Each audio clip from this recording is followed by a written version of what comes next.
فأووا إلى الكهف ينشر لكم ربكم من رحمته ويهيئ لكم من أمركم مرفقا. فرمائے دینی مجلس، ہر مبارک مجلس کی شروعات قرآن سے ہونی چاہیے. ادارہ کہف الایمان کے استاذ تفسیر جید حافظ قرآن جنہوں نے ترکی کا دعوتی سفر بھی کیا، وہ چند آیتیں تفسیر کے ساتھ آپ کی خدمت میں پیش کریں گے، اور پھر اس کے بعد درس حدیث دوسرے مفتی صاحب پیش کریں گے. شیڈیول انشاءاللہ گروپ میں شیئر کر دیا جائے گا اور تفصیلات اختتام پر بتائی جائیں گے. بالله من الشيطان الرجيم. بسم الله الرحمن الرحيم. واذكر عبدنا أيوب إذ نادى ربه أني مسني الشيطان بنصب وعذاب اركض برجلك هذا مغتسل بارد وشراب هذا مغتسل بارد وشراب ووهبنا له أهله ومثلهم معهم رحمة منا وذكرى لأولي الألباب. وخذ بيدك ضغثا فاضرب به ولا تحنث إنا وجدناه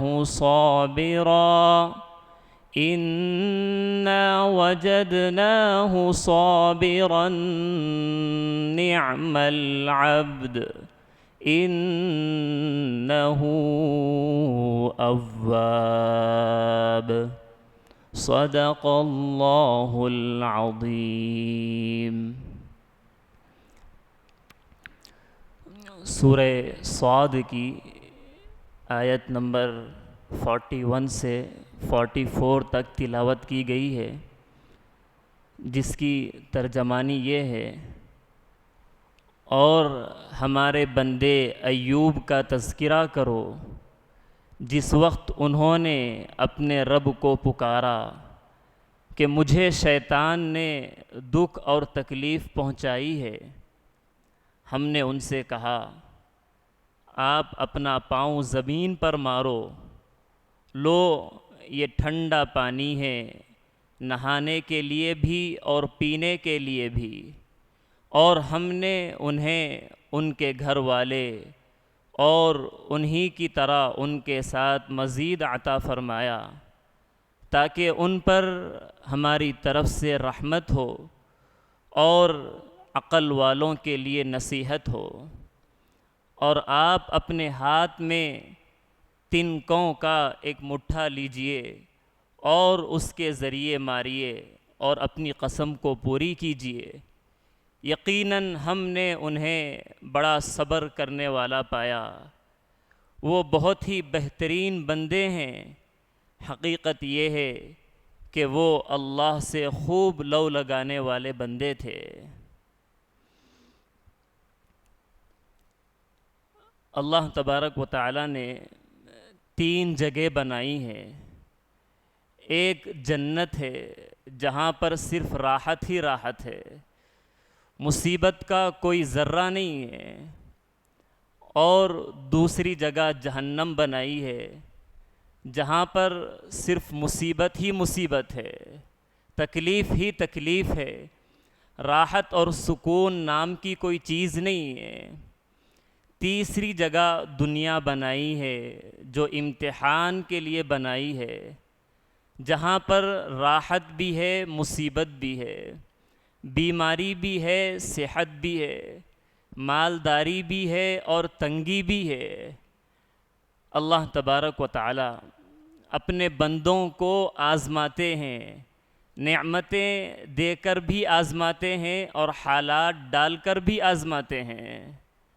حضرت ایوب علیہ السلام کو اللہ تبارک و تعالی نے آزمایا نعمتیں دے کر، وہ بڑے شکر گزار بندے رہے، اور حالات بھی ڈالے، صحت چھین لی اور مال و اولاد ساری چیزیں ختم ہو گئی، لمبی بیماری میں مبتلا ہو گئے، لیکن ایسے صبر کیا کہ ساری انسانیت کے لیے صبر ایوب مثالی بن گیا۔ اللہ تبارک و تعالیٰ نے آپ کی تعریف فرمائی، کیا بہترین بندے ہیں، بڑے صبر کرنے والے ہیں، اللہ سے لو لگانے والے ہیں۔ ہر حال میں اللہ سے راضی رہنا چاہیے۔ بچے کو اسکول والا بنانے کے لیے کبھی چاکلیٹ دیا جاتا ہے اور کبھی سزا بھی دی جاتی ہے، کبھی پٹائی بھی کی جاتی ہے۔ اللہ تبارک و تعالیٰ اپنے بندوں پر موافق حالات ڈالتے ہیں اور کبھی ناموافق حالات اور مصیبتیں ڈالتے ہیں، دین والا بنانے کے لیے، اللہ والا بنانے کے لیے۔ آدمی کو اللہ سے امید ہونی چاہیے اجر کی، ثواب کی، جو صبر کرنے پر اللہ تبارک و تعالیٰ عطا فرماتے ہیں۔ آدمی بیماری میں ہو، حالات میں ہو، شکوے شکایتیں کرنے لگ جائے تو پھر وہ اللہ کے عذاب میں ہوتا ہے کہ بیماری ہے، مصیبت ہے، شکوہ شکایت ہے تو ملنے والے اجر سے بھی محروم رہ گیا۔ اور اگر صبر کرے گا اللہ تبارک و تعالیٰ اس کی زندگی کے گناہوں کو معاف فرما دیتے ہیں۔ جیسے ماں اپنے بچے کو رگڑ رگڑ کر نہلاتی ہے، بچہ رو رہا ہے، دیکھنے والوں کو محسوس ہو رہا ہے کہ ماں بچے پر ظلم کر رہی ہے، اسے رلا رہی ہے، لیکن بچہ میل و کچیل سے بالکل صاف شفاف ہو جاتا ہے۔ صبر کرنے والوں کی مثال بھی ایسے ہی ہے۔ حالات اور مصیبتوں میں اللہ تبارک و تعالیٰ گناہوں سے دھو دیتے ہیں۔ آدمی جہنم میں دھلنے کے بجائے دنیا میں ہی گناہوں سے دھل جاتا ہے۔ اور جو بندے اللہ کے نیک بندے حالات میں اللہ تبارک و تعالیٰ سے راضی رہتے ہیں، خوش رہتے ہیں، اللہ تبارک و تعالیٰ ایسے نیک لوگوں کے درجات کو بلند کر دیتے ہیں۔ دکھنے میں حالات میں نظر آ رہے ہیں، مصیبت میں نظر آ رہے ہیں۔ جیسے آدمی مرچ والا سالن کھائے تو ایسا محسوس ہوتا ہے کہ آنکھوں سے پانی بھی نکل رہا ہے، بڑی تکلیف میں نظر آتا ہے، لیکن کھانے والے کو پتہ ہے کہ وہ بڑے مزے لے کر کھا رہا ہے۔ اللہ کے نیک بندے حالات میں بھی ایسے ہی اللہ سے راضی رہتے ہیں تو اللہ تبارک و تعالیٰ بھی ان سے راضی ہو جاتے ہیں۔ حضرت ایوب علیہ السلام نے صرف اللہ سے ہی دعا مانگی ہے، شکوے شکایت کا کوئی بول ان کی زبان پر نہیں آیا۔ اللہ تبارک و تعالیٰ سے مانگا، انی مسنی الضر وانت ارحم الراحمین، اے اللہ مجھے سخت تکلیف پہنچی ہے، بس آپ ہی سب سے بہترین رحم کرنے والے ہیں، بڑے رحم کرنے والے ہیں۔ آدمی کو مایوس نہیں ہونا چاہیے بیماریوں میں، حالات میں۔ میری مایوسی، میری بیماری بڑی ہے یا اللہ کی قدرت بڑی ہے؟ میری مصیبت اور کمزوری بڑی ہے یا اللہ کی طاقت بڑی ہے؟ اللہ سے امید رکھنا چاہیے، اللہ کی رحمت سے امید رکھنا چاہیے۔ حضرت ایوب علیہ السلام سالوں سال تک بیمار رہے، اللہ سے امید تھی، اللہ نے شفا عطا فرمائی۔ اللہ لیتے کم ہیں، دیتے زیادہ ہیں۔ حضرت ایوب علیہ السلام سے جب نعمتیں ختم ہو گئی تو پھر اللہ تبارک و تعالیٰ نے ان کے صبر پر وہ ساری چیزیں دوبارہ عطا فرمائی، اس سے ڈبل عطا فرمائی ہے۔ شکر کرنے پر نعمتوں میں اضافہ ہو جاتا ہے، صبر کرنے پر اللہ مل جاتے ہیں۔ ملنے پر ملنے والی چیزوں پر نگاہ ہونی چاہیے، کھونے والی چیزوں پر نگاہ نہیں ہونی چاہیے۔ آدمی چلتا ہوا ٹھوکر لگ گئی تو فوراً سے سامنے سونے کی انگوٹھی اسے مل گئی، تو ٹوکر کے ذریعے سے جو اس کو تکلیف ہوئی وہ بھول گیا، ملنے والی انگوٹھی کی وجہ سے۔ آدمی پر حالات اور مصیبتیں آ جائے تو ملنے والے اجر پر اگر نگاہ ہوگی تو ساری مصیبتیں اس کے لیے معمولی نظر آئے گی۔ لوگ شکوے شکایتیں کرنے لگ جاتے ہیں تکلیفوں میں، بیماریوں میں۔ کیا ہم ہی ملے تھے اللہ کو بیمار کرنے کے لیے، حالات ڈالنے کے لیے؟ تعجب کرتے ہیں کہ ہم پر کیوں مصیبتیں آ گئی۔ تعجب اس بات پر نہیں ہے کہ ہم پر مصیبتیں کیوں آ گئی ہیں، تعجب اصل حقیقت میں اس بات پر ہے کہ ہمیں نعمتیں کیوں مل رہی ہے۔ کون سا ایسا گناہ ہے جس کا ہمیں موقع ملا ہے اور ہم نے نہیں چھوڑا ہے؟ وہ تو اللہ کی رحمت ہے، اللہ کی مہربانی ہے کہ اللہ نے ستاری کا معاملہ فرمایا ہے۔ علاج کروانا یہ انبیاء علیہم السلام کی سنت ہے۔ اللہ تبارک و تعالیٰ نے حضرت ایوب علیہ السلام سے فرمایا کہ اپنا پاؤں زمین پر ماریے، تو وہاں سے اللہ تبارک و تعالیٰ نے پانی کا چشمہ جاری فرما دیا۔ وہ پانی کا چشمہ، اس سے پانی پیا اور اس سے غسل کیا، نہایا، تو اللہ تبارک و تعالیٰ نے انہیں بیماری سے شفا عطا فرما دی۔ اللہ کو طاقت اور قدرت پہلے سے ہے کہ اللہ تبارک و تعالیٰ بغیر سبب کے بھی ان کو صحت دے سکتے تھے، لیکن اللہ تبارک و تعالیٰ نے انہیں سبب اختیار کرنے کا حکم دیا۔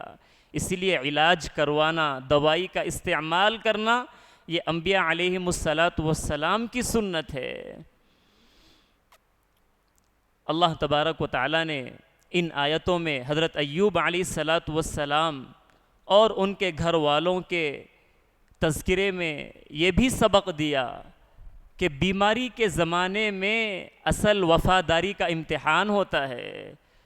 خوشحالی کے زمانے میں شوہر کی اچھی کمائی ہے اور وہ گھر والوں کے تمام خواہشات پوری کرتا ہے، تو اب گھر والوں کے دل میں محبت ہے، شکر ہے، ساری چیزیں ہیں۔ اب شوہر کی نوکری ختم ہو گئی، سارے اسباب ختم ہو گئے، اب خواہشات پوری نہیں کرتا ہے، اب وفاداری کا امتحان ہوگا۔ ماں باپ صحت مند ہے، بچوں کی دیکھ بھال کر رہے ہیں، خوب محبت کا اظہار ہے۔ اب جب ماں باپ بوڑھے ہو جائیں، خدمت کے لائق نہیں ہیں، بوڑھے ہو گئے ہیں، ان کی خدمت کی ضرورت ہے، ایسے وقت میں وفاداری کا امتحان ہوتا ہے۔ حضرت ایوب علیہ السلام کی اہلیہ محترمہ نے سارے خاندان والے چھوڑ گئے لیکن وہ ان کی خدمت میں لگی رہیں۔ حضرت ایوب علیہ السلام نے کسی وقت میں قسم کھا لی تھی کہ میں 100 کوڑے تمہیں ماروں گا۔ اللہ تبارک و تعالیٰ نے ان کے لیے آسانی فرما دی کہ 100 چھوٹے چھوٹے تنکے لے لو اور اس کا ایک مٹھا بناؤ اور اس کے ذریعے سے ایک مرتبہ مارو تو 100 مارنے کے برابر ہو جائے گا۔ اس سے یہ سبق ملتا ہے کہ بیویوں کے ساتھ، گھر والوں کے ساتھ حسن سلوک کرنا چاہیے۔ اللہ کے نبی صلی اللہ علیہ وسلم نے یہ بات ارشاد فرمائی کہ تم میں سے بہترین آدمی وہ ہے جو اپنے گھر والوں کے ساتھ بہتر ہو۔ سب سے بہترین اخلاق والا وہی ہے جو اپنے گھر والوں کے ساتھ بہتر ہو۔ اللہ تبارک و تعالیٰ نے حضرت ایوب علیہ السلام کا تذکرہ قرآن کریم میں تقریباً 4 مرتبہ فرمایا ہے، اور سورہ انبیاء اور سورہ صاد میں مختصر تذکرہ جو ان کے زندگی کے سبق آموز باتیں ہیں اس کا اللہ تبارک و تعالیٰ نے تذکرہ فرمایا ہے۔ اللہ تبارک و تعالیٰ ہم سب کو ان کے اسوے کے مطابق زندگی گزارنے کی توفیق عطا فرمائے، تمام بیماروں کو شفا عطا فرمائے، اور اللہ نے ہمیں جو صحت کی نعمت عطا فرمائی ہے اس کی صحیح قدردانی کرنے کی ہم سب کو توفیق عطا فرمائے۔